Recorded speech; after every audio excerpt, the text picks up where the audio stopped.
Hi guys, a very warm welcome to all of you. यहाँ पे मैं discussion कर रहा हूँ आपके साथ फेडोर डॉस्टोव्स्की की कहानी इडियट। अब होता क्या है, जो प्रिंस मिश्किन है वो पहुँच जाता है गानिया के यहाँ। गानिया उसको अपने साथ लेके आ गया था अपने घर पे, क्योंकि उसको वहीं पे रहना था प्रिंस मिश्किन को। अब जब घर जाते हैं तो घर कैसा है कि बीच में से तो एक गैलरी है, गैलरी के दोनों तरफ कमरे हैं, 3 कमरे इधर की तरफ हैं, 3 कमरे इधर की तरफ है और एक साइड में किचन है। ये घर है इसका, गानिया का। और घर में खाली गानिया अकेला नहीं है, गानिया के फादर मदर हैं, गानिया की सिस्टर भी है और गानिया का एक छोटा भाई भी है। ठीक है, कहानी में जैसे जैसे आगे जाएंगे इन सारे कैरेक्टर्स के बारे में ही बात करेंगे। तो अकेला नहीं रहता कुल मिला के, और वहाँ पे किराएदार भी रहते हैं। और ये वाला जो पॉइंट होता है, जब ये सामने आता है कि गानिया घर में किराएदार भी रहते हैं, तो गानिया को बड़ा अनकंफर्टेबल लगता है। अनकंफर्टेबल क्यों लगता है? गानिया सोसाइटी में अपनी इमेज बना के चलता है एक बड़ा ही हाई स्टेटस वाले बंदे की, लेकिन जब वो ये वाला फैक्ट सामने आता है प्रिंस मिश्किन के कि गानिया घर पे किराएदार रहते हैं और किराए से भी वो पैसे कमाता है, तो ये चीज़ ना बड़ा उसको एम्बैरेसिंग लगती है, बड़ा उसको शर्मिंदा सा होना पड़ता है गानिया को। क्योंकि अगर आप इतने पैसे वाले हैं और आप पैसा किराए के थ्रू कमा रहे हैं, तो ये बात उसको ना बड़ी वो लगती है कि यार ये तो बड़ा मेरे लिए शर्मिंदगी वाली बात है यार। थोड़ा शर्म सी आती है उसको इस रियलिटी को एक्सेप्ट करने में, गानिया को। तो अब होता क्या है, घर पे ले आया वो गानिया प्रिंस मिश्किन को। अब सबसे पहले जो मुलाकात होती है, एक कमरे में गानिया के फादर आते हैं। अब गानिया के जो फादर हैं उनका नाम है जनरल इवोजिन, जनरल इवोजिन। अब ये एक टाइम पे आर्मी में थे और शराब, लेकिन ये बहुत पीते हैं, रिटायर हो चुके हैं, अब रिटायर हो चुके हैं और शराब पीते हैं काफ़ी। अब जब बातचीत होती है तो कहते हैं, अरे प्रिंस मिश्किन, तुम्हें तो बहुत अच्छी तरह जानता हूँ, बचपन में तो मैंने तुम्हें अपने गोद में खिलाया है। हाँ, तुम्हें गोद में खिलाया है। अब प्रिंस मिश्किन कह रहा है, मैं तो जानता ही नहीं, मैं तो पहली बार आपको देखा है। अरे यार, तुम कैसे जानोगे, तुम तो छोटे से थे, तुम तो छोटे से थे जब तुम पैदा हुए थे, मैंने तुम्हें अपने गोद में खिलाया है। अब मिश्किन को याद ही नहीं है अपने बचपन के बारे में। मैंने बोला था प्रिंस मिश्किन तो बचपन में ही अनाथ हो गया था, उसको याद नहीं होता। तो वो बताते हैं कि तुम्हारे जो फादर थे, पिताजी थे, वो मेरे बहुत अच्छे दोस्त थे, बहुत अच्छे दोस्त थे। और वो ऐसा है कि ये ऐसा मतलब कहानी में दिखाया गया है कि ये जो गानिया के फादर हैं जनरल इवोजिन, तो इवोजिन बड़ी कहानियाँ बनाते हैं, शराब बहुत पीते हैं और कहानियाँ बहुत बनाते हैं और अपने पास्ट के बारे में बड़ी बड़ी बातें करते हैं। तो बताते हैं प्रिंस को कि तुम्हारे जो फादर थे ना, जब उनकी तुम्हारी मदर से सगाई हुई थी तो तुम्हारी माँ को मैं भी पसंद करता था, बहुत पसंद करता था। और ये बात एक दिन तुम्हारे फादर को मालूम पड़ गई, मेरे साथ ही थे वो भी आर्मी में। तो एक दिन क्या हुआ, मैं सो रहा था, तुम्हारे पिताजी आए और मुझे उठा दिया। सुबह 7 बजे का टाइम था। तो मैंने उठ के देखा, मैंने कहा, अरे तुम्हारे फादर को बोला, अरे सुबह सुबह 7 बजे क्यों आ गए यार, क्या हो गया?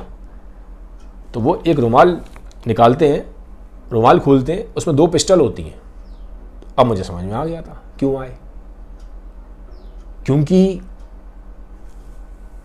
सगाई हो गई थी उनकी, प्रिंस मिश्किन की मदर से शादी होने वाली थी। लेकिन जब उनको ये बात मालूम पड़ती है कि मेरा दोस्त जो गानिया के फादर हैं जनरल इवोजिन, जब उनको ये बात मालूम पड़ती है प्रिंस मिश्किन के फादर को कि जनरल इवोजिन मेरी होने वाली बीवी से किसी तरह से इन्वॉल्वमेंट चाहता है, तो उनको ये बात बहुत ख़राब लगती है। मतलब उनके ना उस पर ईगो पे आ जाती है ये बात।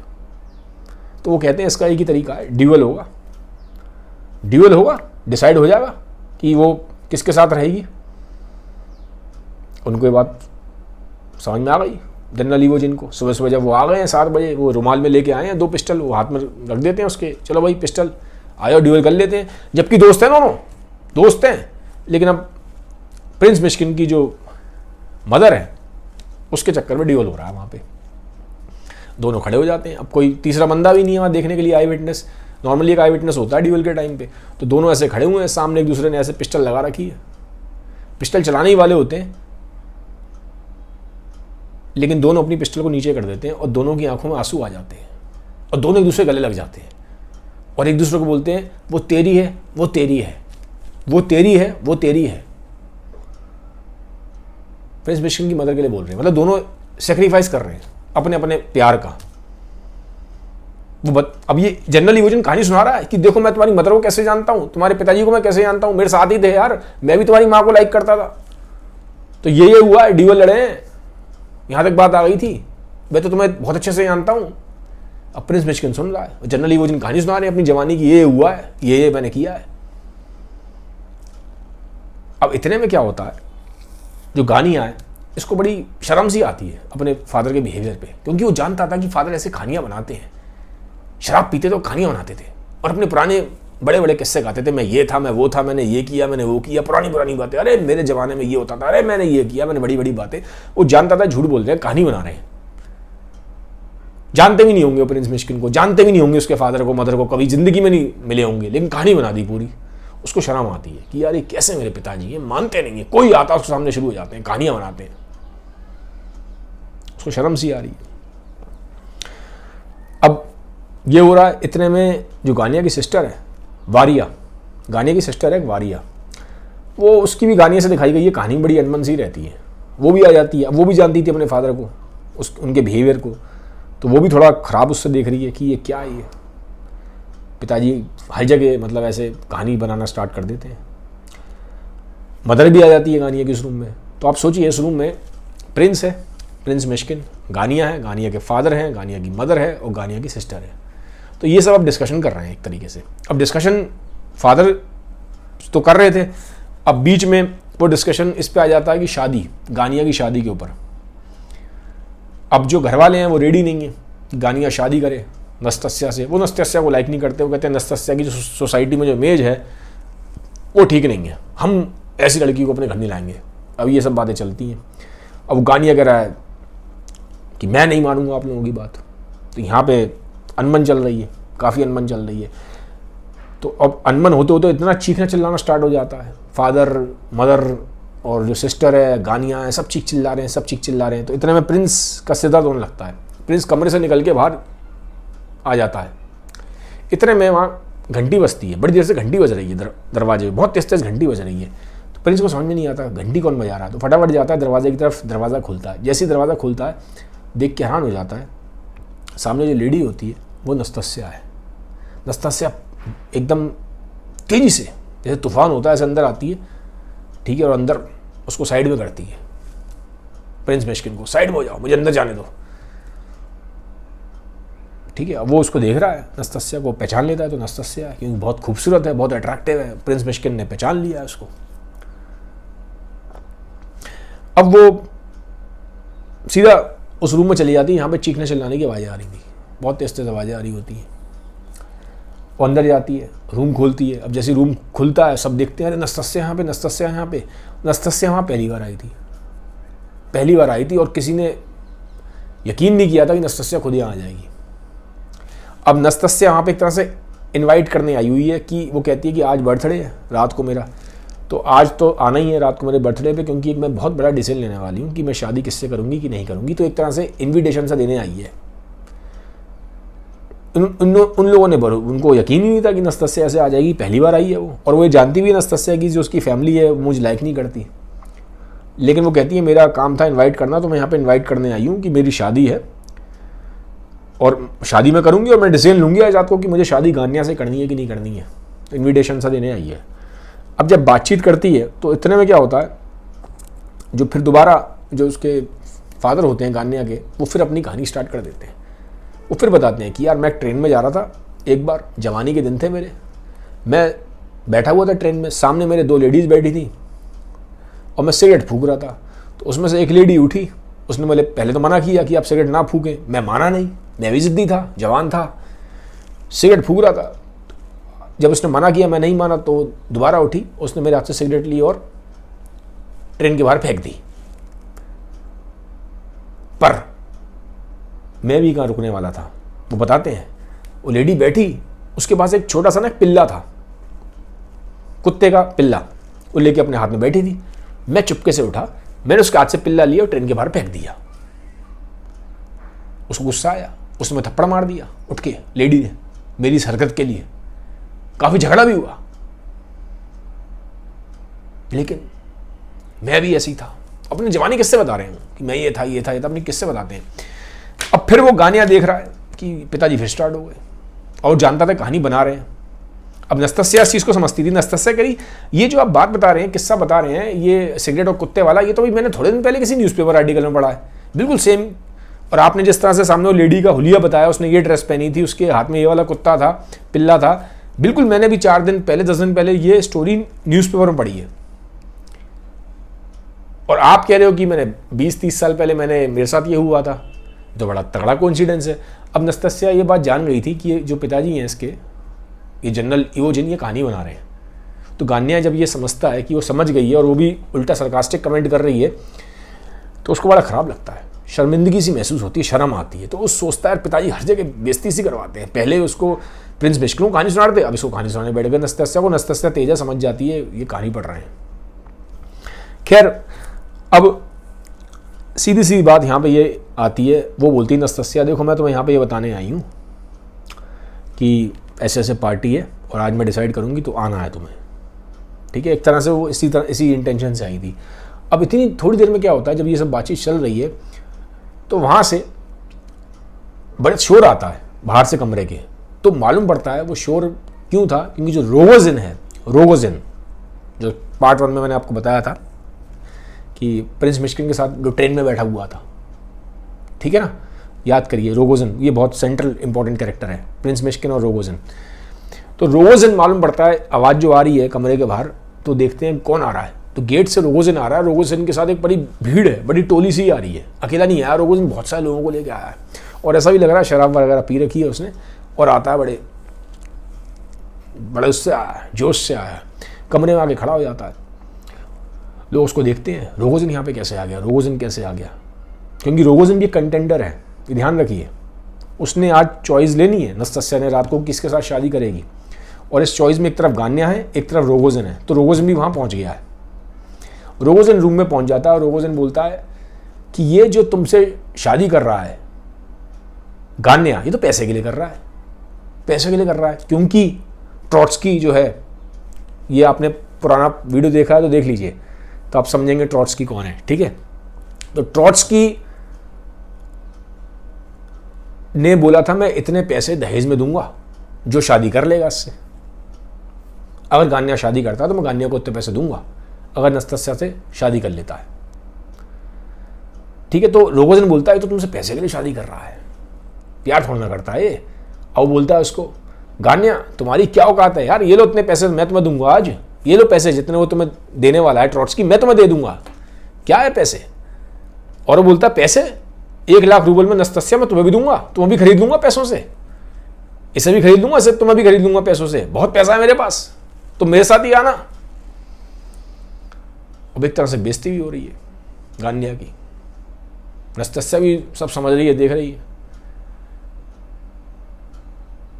ठीक है। अब इतने में जो वारिया है, जो गान्या की बहन है, उसे खराब लगता है, वो उसको घूर रही है, गान्या को बोलती नहीं है, कुछ घूर रही है, आंखों से घूर रही है। वो पहुंच जाती है गान्या के पास, वो कहती है क्या ये लगा रखा है, तुम पैसे के लिए शादी कर रहे हो उससे, हमें लगा तुम प्यार करते हो, तुम हमारे अगेंस्ट जा रहे थे घर वालों के, हमने तो मना किया था शादी नहीं करनी, लेकिन तुम हमारे अगेंस्ट जा रहे थे, हमें लगा तुम सच में उससे प्यार करते हो, तुम तो पैसे से प्यार करते हो, तुम पैसे के लिए शादी कर रहे थे, कैसे इंसान हो तुम। उसकी बहन उससे लड़ना शुरू कर देती है गान्या से। गान्या गुस्सा आता है, गान्या कहता है नहीं ये बात पूरी तरह सही नहीं है, झगड़ा हो जाता है दोनों का, भाई बहन का खूब झगड़ा हो रहा है, खूब आवाज़ तेज हो जाती है। इतने में क्या होता है, उसको ऐसा लगता है वहाँ जो प्रिंस मिश्किन है कि अब गान्या उसको मारा पीटी करेगा वारिया के साथ, हादसा उठा लिया उसने मारने के लिए वारिया को। वो बीच में आ जाता है प्रिंस मिश्किन और रोकता है, उसको अलग कर देता है। अब गान्या गुस्से में, बहुत गुस्से में। अब वारिया ने उसको, जब गुस्सा ज़्यादा हो जाता है, ज़्यादा बात बढ़ जाती है, हीटेड आर्ग्यूमेंट्स होते हैं, तो वारिया उसके मुंह पे थूक देती है गान्या के। अब बहुत तेज गुस्से में गान्या, बिल्कुल उसको मारने के लिए उसने हाथ उठा लिया है, लेकिन फिर प्रिंस मिश्किन बीच में आता है, रोक देता है। अब गान्या प्रिंस मिश्किन को थप्पड़ मार देता है। अब सब एकदम पिन ड्रॉप साइलेंस हो गया है, शांति हो गई, एकदम शांति। जो प्रिंस मिश्किन है वो बेचारा उधर की तरफ चला जाता है रूम में, मान लो रूम में यहाँ पे ये सब चीज़ें हो रही हैं, वो बेचारा थप्पड़ खा के इधर चला गया साइड में दीवार की तरफ, और चेहरा अपना दीवार की तरफ कर लिया है, और अपने चेहरे को हाथों से ढक लेता है और रोना स्टार्ट कर देता है। और लेकिन अगले ही पल नॉर्मल हो जाता है, जब फिर पीछे मुड़ के देखता है तो स्माइल कर रहा है, नॉर्मल हो गया। लेकिन वार्या उस चीज़ को समझ लेती है कि ये गलत किया है मेरे भाई ने, गान्या ने इसको थप्पड़ मार के, यार ये तो बड़ा इनोसेंट बंदा है, सही नहीं किया। प्रिंस मिश्किन उस रूम के बाहर चला जाता है, वार्या भी उसके साथ रूम के बाहर चली जाती है, अब नस्तस्या भी चली जाती है, रोगोजिन भी चला जाता है, सब चले जाते हैं। अब सब चले गए, प्रिंस मिश्किन बाहर है, वार्या भी बाहर है, वो दूसरे एक रूम में चले जाते हैं। वहाँ पे पहुँच जाता है फिर वापस गान्या, सब चले गए हैं, सब चले गए। गान्या पहुँचता है, माफ़ी मांगता है कि यार मुझसे बहुत गलती हो गई, प्रिंस मिश्किन ये है वो है, बहुत गिड़गिड़ाता है, माफ़ी मांगता है। एंड में प्रिंस मिश्किन बड़ा दिल वाला दिखाया गया और उसको माफ़ी दे देता है। ठीक है, इट्स ओके, ठीक है। अब होता क्या है, प्रिंस मिश्किन को ऐसा लगता है कि मुझे भी आज रात को वहाँ जाना चाहिए, जो नस्तस्या जहाँ पे डिसाइड करेगी। उसको पता नहीं, ऐसा अंदर से एक अर्ज होती है कि मुझे वहाँ जाना चाहिए, मेरा वहाँ जाना बहुत ज़रूरी है, जबकि बुलाया नहीं है उसने, उसको इन्वाइट नहीं किया, लेकिन उसको लगता है कि मुझे वहाँ पे जाना ज़रूरी है। नस्तस्या जब जाती भी है ना वापस, तो बोल के जाती है मुझे प्रिंस मिश्किन पसंद आया बहुत। तो प्रिंस मिश्किन को लगता है पता नहीं क्यों आज मुझे वहाँ जाना चाहिए, मेरा वहाँ उस पार्टी में होना बहुत ज़रूरी है रात को, उसके बर्थडे पार्टी में। लेकिन अब जाए कैसे, रास्ता पता नहीं है। तो वो जनरल जो इवोजिन होते हैं वो कहते हैं यार तुम मुझे पैसे दो, पैसे ही कमी है। और ये थोड़ा उनकी आदत थी, वो पैसे मांगते थे। और गानिया ने बोला भी था मेरे पिताजी को पैसे मत देना, ये पैसे मांगते हैं। लेकिन वो 25 रूबल उसके पास होते हैं जो उसको जनरल पैचिन ने दिए थे अपने खर्चे के लिए। प्रिंस मिश्किन वो पैसा दे देता है जनरल इवोजिन को। वो कहता है आप 25 रूबल रखिए, मुझे पता बता दीजिए नस्तस्या कहाँ रहती है, आप जानते हैं। अरे यार तुमने ऐसी बात कर दी, मैं तो कितनी बार गया हूँ नस्तस्या गया, मुझे अच्छी तरह से मालूम है, यहाँ से आगे इधर जाना है, वहाँ पे घर है उसका। 25 रूबल दे दिए प्रिंस मिश्किन ने जनरल इवोजिन को। अब वो बता रहे ऐसे ऐसे चलना है, तुम चलो मेरे साथ, मैं तुम्हारी पहुँचा देता हूँ। अब वो बिलीव कर लेता है उनकी बात पे। और जो छोटा भाई है इसका, गान्या का एक छोटा भाई भी है, कोल्या भी साथ हो लेता है। वो प्रिंस मिश्किन को लाइक करता है एज अ पर्सन, तो वो भी साथ हो लेता है प्रिंस मिश्किन के। और जो जनरल इवोजिन है, जो गान्या के फादर है, वो कहते हैं हाँ मैं जानता हूँ, चलो मैं तुम्हें दिखाता हूँ। 25 रूबल रख लिए जेब में और कहते हैं आओ चलो मैं दिखाता हूँ तुम्हें घर कहाँ है नस्तस्या के, मैं तो कई बार गया हूँ। और रास्ते में जाते हैं, थोड़ी दूर पर जाते हैं तो दूर से एक बिल्डिंग दिखाई दे रही होती है, वहाँ पे लाइटें चमक रही होती हैं, कमरे के अंदर से लाइटें आ रही होती हैं। वो कहते हैं अरे यार तुम जानते हो ये वाला घर कौन सा है, ये वो वाला घर है। अब जनरल इवोजिन बोल रहे हैं उसको, प्रिंस मिश्किन को, ये वो घर है मेरे दोस्त का, हम दोनों साथ आर्मी में थे, मैंने एक वॉर हुआ था, साथ लड़ा था, 13 गोलियां खाई हैं अपने सीने पे, 13 गोलियां। मेरे को, मैं इतना फेमस था पूरी अपनी यूनिट में आर्मी की कि 13 गोलियां खाई हैं जनरल इवोजिन ने, बड़ा रिस्पेक्ट से देखते थे लोग, मैं इतना बहादुर था। और अब फिर वो अपनी पुरानी कहानियां सुना रहे हैं जवानी की। और प्रिंस मिश्किन उन सारी कहानियों को सच मान रहा है, जबकि मैंने आपको बताया था कि जनरल जो इवोजिन थे ये मालूम ही नहीं पड़ता था कब सच बोल रहे हैं कब झूठ बोल रहे हैं। शराब उन्होंने पी रखी है। तो अब एक जगह से एक रूम दिखाई देता है, वो कहते हैं अरे यार उस वाले रूम में ना वो एक मेरा दोस्त है वो रहता है, मैं जरा उससे मिल के आता हूँ, तुम भी चलो, मेरा बहुत पुराना दोस्त है यार, वो बहुत टाइम से नहीं मिला, चलो चलो चलो। अब प्रिंस मिश्किन क्या करे, वो तो उसको तो नस्तस्या के वहाँ पहुँचना था, लेकिन अब वो जनरल इवोजिन जिद करते हैं, मैं जानता हूँ दोस्त है मेरा, ये है, चलो चलो मैं मिलवा के जाता हूँ, बहुत मेरा पुराना जिगरी यार है, ये है वो है। अब जब घर पहुँचते हैं, घंटी बजाते हैं, तो वहाँ से एक लेडी निकलती है। तो वो कहते हैं जनरल इवोजिन, अरे वो यहाँ पे रहते थे। वो कहती है यहाँ पे तो ऐसे कोई रहता नहीं था। कहते हैं अरे नहीं रहते होंगे, आप उनको मेरे बारे में बताना, मैं आया था, ये है वो कह के, मैं अभी आया था, मेरे उनको ग्रीटिंग्स देना, वो जरूर यहाँ रहते होंगे, ये कह के वो वापस आ जाते। जबकि जो उन्होंने नाम बताया था अपने दोस्त का, वो बाहर घर के बाहर वो नाम लगा ही नहीं है नेम प्लेट पे। प्रिंस मिश्किन बोलता भी है आप तो कुछ और नाम बता रहे थे, या नाम कुछ और लगा है घर के आगे, किसी और इंसान का है। कहते नहीं, नाम उसने चेंज कर लिया हुआ है, लेकिन वही। लेकिन जब ऐसे मालूम पड़ता है वो तो वहाँ है ही नहीं जिस बंदे के लिए गए थे, तो मालूम पड़ता है वो झूठ उन्होंने बोला था। ठीक है, तो वो बाहर आके फिर वो जब वापस आते हैं उस घर से, तो खुद कहते हैं हाँ यार शायद वो कहीं और रहता था, मैं गलत आ गया। तो जो कोलिया साथ में है, छोटा भाई गान्या का, वो ये बात समझ जाता है कि जो फादर है मेरे फिर गप्पबाजी कर रहे हैं, झूठ बोल रहे हैं, रियलिटी नहीं है। फिर ऐसे घुमाते रहेंगे प्रिंस मिश्किन को। वो कहते हैं अच्छा एक घर अभी और है, एक घर और है, यहाँ चलते हैं, मैं इनको बहुत अच्छे से जानता हूँ, ये हैं, वहाँ पे एक लेडी रहती हैं, ठीक है, थोड़ा वहाँ पे मैं तुम्हें मिलवा के लाता हूँ, बहुत इंपॉर्टेंट है, मेरा उनसे मिलना बहुत इंपॉर्टेंट है, चलिए आप चलिए। मैं उनको जानता था, ये है वो है, अब वो विडो हो गई है, उनके हस्बैंड मेरे बहुत अच्छे दोस्त थे, मैं उनसे तुम्हें मिलवाता हूँ, चलो। अब उस घर में पहुँचते हैं, जबरदस्ती है वो कर रहे हैं, तो प्रिंस मिशिगन क्या करे, वो डिपेंडेंट है, छोड़ सकता नहीं है जनरली वो जिनको, अदरवाइज घर कैसे जाएगा नस्तस्या के। तो उसके घर में पहुँचते हैं दूसरी लेडी के, वो लेडी दरवाज़ा खोलती है, उसका नाम है मार्फा। अब वो जो मार्फा जैसी देखती है कि जनरल इवोजन आए हुए हैं, जनरल इवोजन खुद आगे नहीं आते, प्रिंस मिशिगन को आगे खड़ा कर देते हैं, तो वो जैसी देखती है कि दरवाज़ा खोलती है, ये आए हैं जनरल इवोजन, वो उनको एक तरह से ना गाली देना स्टार्ट कर देती है। वो बोलती है कि ये इन्होंने मेरे पैसे खा लिए और इतनी बार इन्होंने मेरे से उधार लिया है, अभी तक कभी पैसे लौटाए नहीं, ये बंदा डिसऑनेस्ट है, ये बंदा करप्ट है, खूब बोलती है, खूब खरा खोटा एक तरह से सुना रही है। अब खैर वो अंदर चले जाते हैं, वो उसको आगे रखते हैं प्रिंस मिशिगन को, अरे मार्फा ये प्रिंस मिशिगन है, ये कह के अंदर चले जाते हैं घर के। अब फिर वो लेकिन वो चुप नहीं होती मार्फा, वो कहती पैसे दो मेरे, तुमने पैसे नहीं दिए मेरे, इतने लंबे टाइम से तुमने मेरे पैसे तुमने रखे हुए हैं, तुम मेरे पैसे खा गए, ये है वो है, मेरे अनाथ बच्चे हैं, ये हैं वो है, उसके बच्चे थे 2-3 बच्चे होते हैं। तो वो बोलती है प्रिंस मिशिगन को, देखो ये तो मेरे अनाथ बच्चों के पैसे तक खा गया, इसने तो इनको भी नहीं छोड़ा, पैसे के मामले में इनसे भी पैसे लिए, तो बड़ा करप्ट आदमी है, डिसऑनेस्ट आदमी है, पैसे लौटाता नहीं है। ये बातें वो बोलती है मार्फा, उसको गुस्सा आ जाता है जनरल इवोजन को, वो कहता है ये लो 25 रूबल, ये मेरे 25 रूबल है, रखो अपने 25 रूबल अपने पास। अब 25 रूबल भी कौन से थे, जो प्रिंस मिशिगन ने दिए। अब जब मार्फा इतना बोल रही है, उनको बेइज्जती सी लग रही है, तो कहते हैं ये लो 25 रूबल। 25 रूबल तो कुछ होते ही नहीं थे, जिस हिसाब से उन्होंने उधार लिया हुआ था, उधार उन्होंने बहुत ज़्यादा लिया हुआ था मार्फा से, 25 रूबल दे देते हैं। वो रूबल 25 रूबल भी उससे लिए थे प्रिंस मिशिगन से, ये रखो 25 रूबल। वो कहते हैं मेरे सिर दर्द हो रहा है, मैं चक्कर आ रहे हैं, ये वो है, तबीयत मेरी खराब हो रही है, अब मैं ज़्यादा बात नहीं कर रहा हूँ, मुझे सोना है। वो जाके सोफे पे लेट जाते हैं, सो जाते हैं। अब प्रिंस मिशिगन परेशान है यार देख के पूरा, उसको तो जाना था नस्तस्या गया, यहाँ अलग ड्रामा क्रिएट हो गया। जनरली वो जिन तो सो गए, चक्कर आ रहे हैं, ये आ रहे हैं, कह के बहाना मार के एक तरह से सो गए हैं, शराब उन्होंने पी रखी थी बहुत। अब वो परेशान है, रात के 9:30 बज रहे हैं, पार्टी उसको लगता है शुरू हो गई होगी, मुझे वहाँ पहुँचना बहुत ज़रूरी है। अब वो कोलिया को बोलता है कि यार आपके पिताजी तो सो गए, मैं जाऊँगा कैसे। तो कहता है पिताजी तो कभी गए नहीं नस्तस्या के यहाँ, झूठ बोल रहे थे तुमसे, कभी नहीं गए हैं वो, पैसे चाहिए तो उनको तुमसे 25 रूबल, ये झूठ बोल रहे थे, कहानी बना रहे थे, मैं तुम्हें लेके चलता हूँ, मैं जानता हूँ, पास में ही रहती है, जबरदस्ती इतना दूर लेके आ गए, वहाँ चले जाओ, इधर से इधर मुड़ जाना, ये है वो है, चले जाना। अब उसको सब बात समझ में आती है, सोचता है पहले क्यों नहीं बताया तुमने। कहता पहले पिताजी थे साथ, कैसे बोलता है यार, वहाँ रहती है वो, वहाँ चले जाओ तुम, मुझे मालूम है पूरा एड्रेस। अब वो वहाँ जा रहा है, साथ में कोलिया भी है, युगानिया का छोटा भाई है, वो साथ साथ जा रहा है। अब वो कहता है, जब वो बिल्कुल घर के पास पहुँच जाता है तो कोलिया कहता है मैं चलता हूँ, आप जाओ।